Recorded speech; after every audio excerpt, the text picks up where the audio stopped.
चीन ने इंडिया की सरहद के नजदीक जनूबी तिब्बत में दरियाए ब्रह्मपुत्रा पर एक बहुत बड़े डैम की तामीर का काम शुरू कर दिया है। इस डैम की तामीर का इफ्तिताह करते हुए चीन के वज़ीर-ए-आज़म ली चियांग ने इसे प्रोजेक्ट ऑफ द सेंचुरी करार दिया है। ये दुनिया का सबसे बड़ा हाइड्रो पावर डैम प्रोजेक्ट है। इसमें 5 हाइड्रो पावर स्टेशन तामीर किए जाएंगे। इस मेगा डैम प्रोजेक्ट की तामीर पर तकरीबन 168 अरब डॉलर सर्फ होंगे।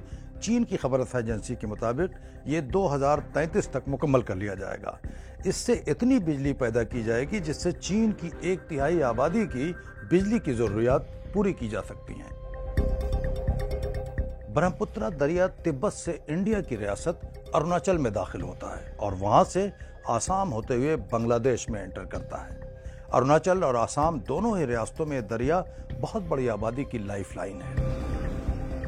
इंडिया की हुकूमत ने तशवीश जाहिर करते हुए इस साल के अवाइल में कहा था कि चीन इस बात को यकीनी बनाए कि ब्रह्मपुत्रा के बालाई इलाके यानी अपर स्ट्रीम खित्ते में तामीर किए जाने वाले इस प्रोजेक्ट से दरिया के नीचे के इलाके को कोई नुकसान न पहुंचे।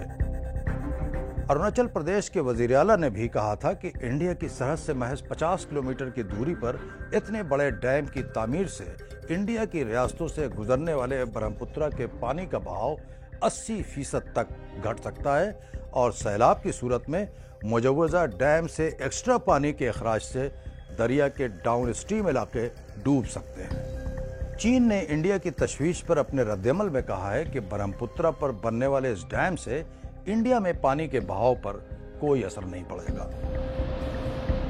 जिस तरह इंडिया और पाकिस्तान ने दरियाए सिंध और दूसरी नदियों के पानी की तकसीम के बारे में सिंध-तास मुआहदा किया था, उस तरह का चीन और इंडिया के दरमियान पानी की तकसीम के बारे में कोई मुआहदा नहीं है। इस मरहले पर यह कहना मुश्किल है कि चीन के इस मेगा प्रोजेक्ट का इंडियन रियासतों में वाकई क्या असर पड़ेगा, लेकिन इसके बारे में इंडिया में गहरी तशवीश पाई जाती है।